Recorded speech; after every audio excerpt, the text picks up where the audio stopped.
안녕하세요. 희나쌤입니다. 만나서 반갑습니다. 예, 저는 캐나다 수도 오타와 근교에서 한국어와 영어를 가르치고 있습니다. 가끔 제 수업 방식에 대해서 물어보시는 분들이 계셔서 잠깐 설명을 해드릴게요. 캐나다 근교 시골 마을에서 어떻게 한국어를 가르칩니까? 예, 그렇게 물어보시는 분들이 계셔서 어, 예, 비한국인에게는 한국어를 가르치고 있고요. 예, 한국 분들에게는 영어를 가르치고 있습니다. 쌍방향 가능한 그런 수업을 하고 있고요. 어떨 때는 두 분을 통합해서 두 그룹을 통합해서 가르칠 때도 있습니다. 그게 서로에게 도움이 될 때가 있더라고요. 음, 주로 요즘 같은 경우에는 코로나 팬데믹 덕분에 온라인 수업이 좀 더 많아져서 여러 가지 플랫폼에서 온라인으로 수업을 하고 있고요. 역시 한국어, 영어를 가르치고 있습니다. 또 뭐 이제 캐나다 내에 학교, 그다음에 관공서 여기서는 출강을 해서 한국어를 가르치고 있습니다. 일단 제 수업 뭐 얘기는 여기까지 하고요. 오늘 제가 이렇게 또 비디오를 켜게 된 이유는 이제 본의 아니게 전 세계에 이렇게 퍼져 있는 학생들하고 이제 수업을 하게 되면서 느낀 제 공부에 대한 저의 생각을 좀 나누고 싶어서요.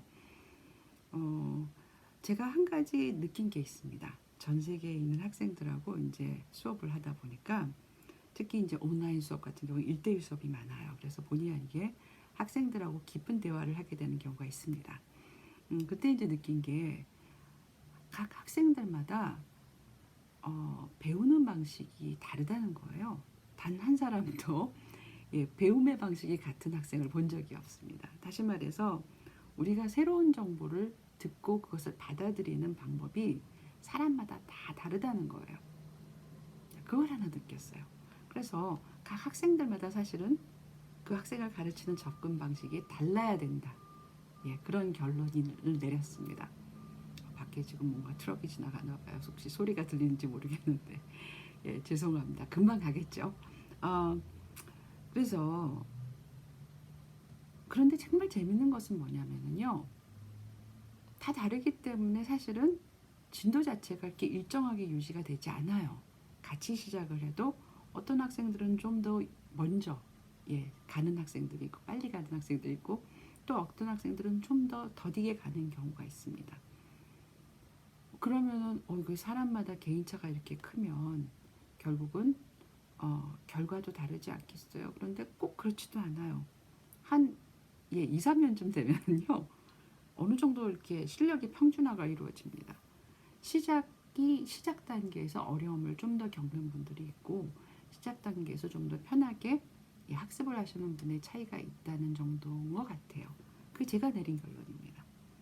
근데 문제는 그럼 2, 3년을 얼만큼 2, 3년까지 버텨줄 것이냐 말 것이냐 이건 학생이 결정을 내려야 되는 부분인 거죠. 근데 오늘 제가 정말 하고 싶은 얘기는요. 공부 머리에 대한 얘기입니다. 자, 가끔 이제 이건 주로 한국 학생들하고 제가 많이 겪는 부분이에요. 자, 한국 학생들하고 수업을 합니다. 그러면 가끔 이런 말을 하는 경우가 있어요. 선생님, 저는 공부 머리가 없나 봐요. 이렇게 말을 하는 경우가 있습니다. 가르치는 입장에서는 가슴이 철렁 내려앉는 말 중에 하나예요. 왜 이 학생이 이런 생각을 하게 되었을까? 그렇죠? 내가 가르치는 게 부족했나? 첫 번째 드는 의문은 사실 그렇습니다. 근데 이제 그래서 왜 그렇게 생각을 하냐고 이제 학생한테 물어볼 수밖에 없죠. 그러면 의외로 nothing personal, 그렇죠? 저에 대한 불만은 아닌 것 같아요. 자세히 이렇게 듣다 보면 그동안 자기가 학교를 다니면서 수업을 하면서 느껴왔던 자기의 모습, 자기의 이미지가 있습니다. 학생으로서의 자기의 이미지. 거기에 대한 얘기인 경우가 많아요. 만약에 저 때문에 그런 생각을 처음으로 하게 됐다 그러면은 사실은 제가 보내드려야 될 학생입니다. 그렇죠? 네, 그렇다기보다는 다행히도 그렇다기보다는 이때까지 자기가 자기 자신을 봐왔을 때 부족한 게 많은 학생이라고 생각하는 거죠. 자, 이 말에는요 논리상 허점이 있어요. 예, 부족하니까 학생인 겁니다. 부족하니까 배우는 거죠. 그렇게 생각하면 우리 모두 다 부족해요. 어느 시점에서는. 예. 저도 예, 가르치는 부분에서 선생일지 모르죠. 제가 가르치고 있는 한국어와 영어에 있어서는 선생일 수 있습니다만 저도 예, 다른 언어를 배우고 있습니다. 거기선 굉장히 부족해요. 물어볼 것도 많고 해야 될 것도 많고 그렇죠. 모두가 그렇습니다. 우리 모두 그래요. 인생 어느 부분에서 우리는 다 부족합니다. 자, 그렇다면 정말 공부머리가 없다는 말이 맞는 말일까라는 생각을 좀 하게 돼요. 자, 공부머리가 없다는 건 뭐죠? 공부에 소질이 없다는 얘기겠죠. 근데 옛날에 저희 딸도 저한테 와서 그런 말을 한 적이 있어요. 나는 공부머리가 없나 봐요. 아닌 게 아니라 우리 아이는 학교 다닐 때 많이 어려움을 겪었어요. 음, 저도 그 점에 대해서 심각하게 생각해 본 적이 있습니다만 공부머리가 없다. 전 그런 사람을 본 적이 없어요. 이때까지 나름대로 많은 학생들을 가르쳐 왔다고 생각해요. 전 세계의 많은 학생들을 가르쳐 왔다고 생각하는데 단 한 사람도 이 사람은 공부머리가 없다라고 제가 결론을 내려본 적이 없어요. 그 얘기는 우리 모두 다 공부머리가 있다라는 결론이 되겠죠. 다만 그 공부를 함에 있어서 남보다 좀 더 이해하는 게 더딘 경우는 있습니다. 그 새로운 지식을 내 것으로 오롯이 하는 데는 좀 어려움을 겪는, 남보다 좀 더 어려움을 겪는 학생들이 있고 남보다 좀 더 쉽게 가는 학생들이 있어요. 안타깝게도 공부가 머리에 좀 더 효율적으로 빨리 들어오는 시기는 사람마다 다를 수 있다는 겁니다. 어떤 분들은요, 초등학교 들어가서부터 착착착 공부머리가 돌아가는 사람들이 있어요. 공부가 막 들어와. 정말 다행이죠. 부모 입장에서는 본인한테도 다행입니다. 그때는 정말 사회도 밀어주고 부모도 밀어주고 예, 그럴 때 공부를 하는 경우가 있겠죠. 근데 또 어떤 분들은요, 한 대학 입시쯤 돼서 막 공부가 들어오는 분들이 계세요. 그것도 다행이죠. 더 늦기 전에. 근데 문제는 그 이후에도 공부머리가 들어오시는 분들이 있어요. 그렇죠? 저는 공부 안 해도 된다 그러는데 주변에서 갑자기 공부를 해야 되겠다, 공부를 하고 싶다라고 오는 경우도 있습니다. 예, 저 같은 사람은 대부분 그런 분들을 위해서예요. 물론 제가 지금 현재 예, 제도권 학교에서 학생들을 가르치고 있습니다만, 한국어를 가르치고 있습니다만, 캐나다에서 실제로 저희 학생들의 많은 분들은 공부를 더 이상 안 해도 되는 분들이 공부하러 오시는 경우가 많습니다. 자, 이분들의 특징을 제가 좀 말씀을 드릴게요. 첫째, 내가 공부가 들어올 시기는 어떻게 정할 수 있냐면요. 이상하게 새록새록 배우고 싶다라는 마음이 들 때입니다. 학교 다닐 때는 아무리 공부하라고 얘기를 해도 말을 안 듣던 내가 어느 날 갑자기 이건 좀 배워야 되지 않을까 하는 생각이 시작이 되더니 배우고 싶다, 배우고 싶다 이런 생각이 좀 자주 들 때 저는 그때는 틀림없이 예, 공부가 머리에 들어오는 때라고 생각을 해요. 예, 그런 마음이 드신다면 지체 말고 조금이라도 예, 배우는 것을 시작하셨으면 합니다. 예, 뭐 일을 하시다가 갑자기 난 이런 데 부족함이 많이 느껴지네. 공부를 좀 하는 게 어떨까? 예, 이런 마음이 새록새록 들어오신다면 그때는 틀림없이 공부가 머리에 들어오는 때입니다.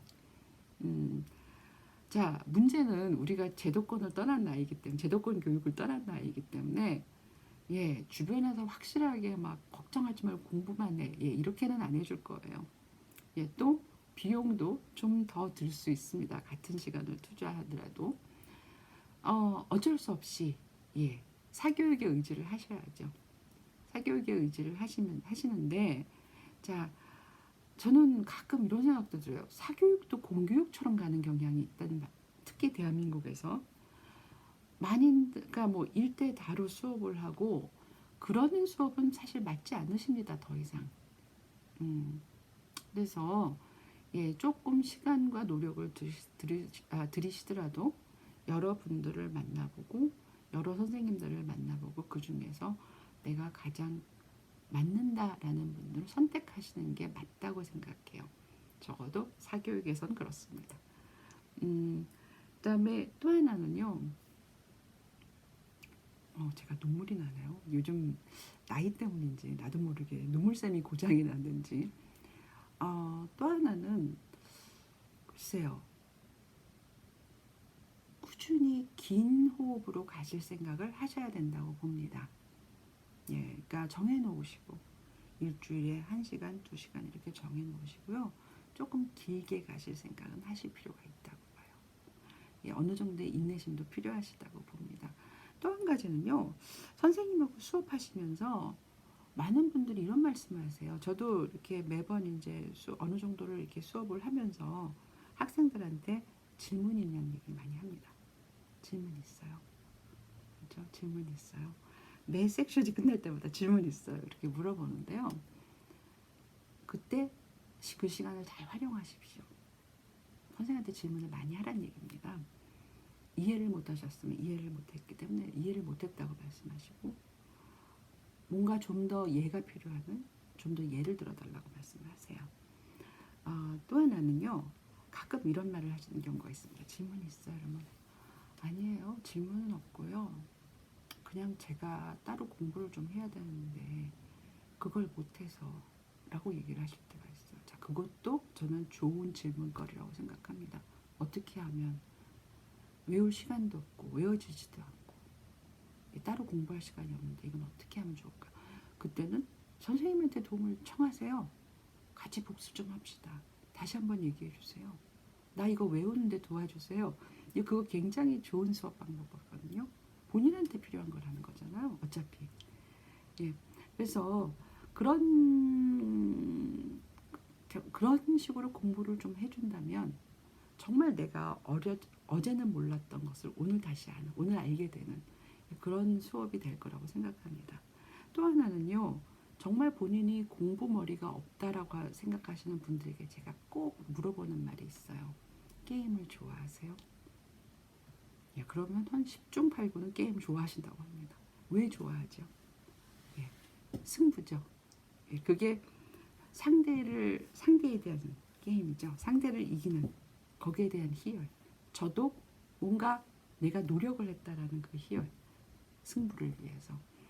저는 게임을 좋아하시는 분들은 공부를 좋아할 수 있다고 믿습니다. 예, 왜냐하면 공부는요. 어제는 무지했던 나하고의 게임이거든요. 어제는 몰랐던 걸 오늘은 알아내는. 그렇게 해서 어제의 나에게 오늘 승리를 한 내 자신을 보는. 예, 그게 바로 저는 공부라고 생각합니다. 그렇게 생각한다면 공부도 여러분에게는 훌륭한 게임이 될 수 있고 훌륭한 승부가 될 수 있다고 믿습니다. 예, 오늘 갑자기 제가 이렇게 꼰대 같은 얘기를 했는데요. 꼭 한 번쯤 얘기를 해보고 싶었던 부분이었던 것 같아요. 예, 오늘도 내가 지금 공부할 때가 됐을까? 정말 나한테 공부머리가 있을까? 라고 생각하시는 분들에게는 조금이라도 도움이 되고 위로가 되었으면 좋겠습니다. 예, 오늘 얘기는 여기서 마칠게요. 그럼 좋은 하루 보내시고 좋은 한 주 보내시고 저는 다음에 뵙겠습니다. 안녕히 계세요.